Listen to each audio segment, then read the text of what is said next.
হয় পাড়ার লোক কীর্তন করলে আরে হেতেনি কীর্তন করব কি কীর্তন করব সবাই জানে তারে শুনতো না তাহলে বাইরের থেকে কীর্তনিয়ারা কেমন লাগে শিলচর থেকে ধর্মনগর থেকে বাংলাদেশ থেকে যাক বাইরে কীর্তনিয়া আনলে ভালো ভালো গানও গায় চেহারাও কেউ দেখতে দেখতে সুন্দর তারা কীর্তনিয়া লয়ে এসে দিল্লি থেকে স্বাভাবিক অন্য রাজ্যের বড় বড় পয়সাওয়ালা এই লুটপাট কইরা ওই পয়সাওয়ালা মানে রোজগার কইরা না এমপি এমএলএ মন্ত্রী মুখ্যমন্ত্রী ত্রিপুরাজ্যে মানুষকে বুঝাইল আরে ত্রিপুরা তো ছোট্ট ত্রিপুরা রাজ্য 40 লক্ষ মাত্র মানুষ বড় বড় রাজ্যের একখান জেলার সমান লোক নাই ত্রিপুরাজ্যে कितना रुपया लगेगा कितना राशि का जरूरत होगा राशि मानी टाका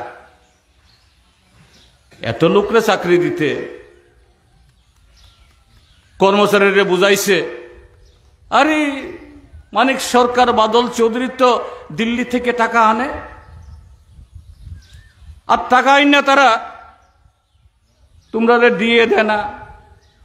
তোমরা ঠিক মতো বেতন দেয় না स्केल देना हमको ले आओ এখানে আইলে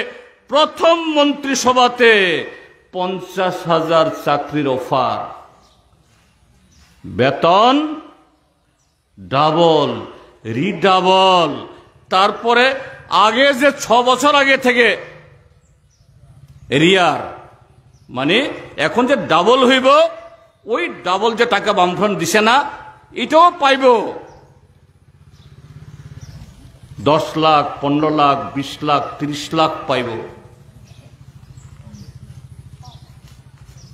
তোমরা গাড়ি কেন দালান বাড়ি বানাও তার লগে আমার আগের বক্তারা কয়ে গেছেন রেগা প্রথম মন্ত্রিসভাতে 200 দিনের কাজ 340 টাকা মজুরি জিনিসপত্রের দাম কমবো সব এটা হইল দিল্লির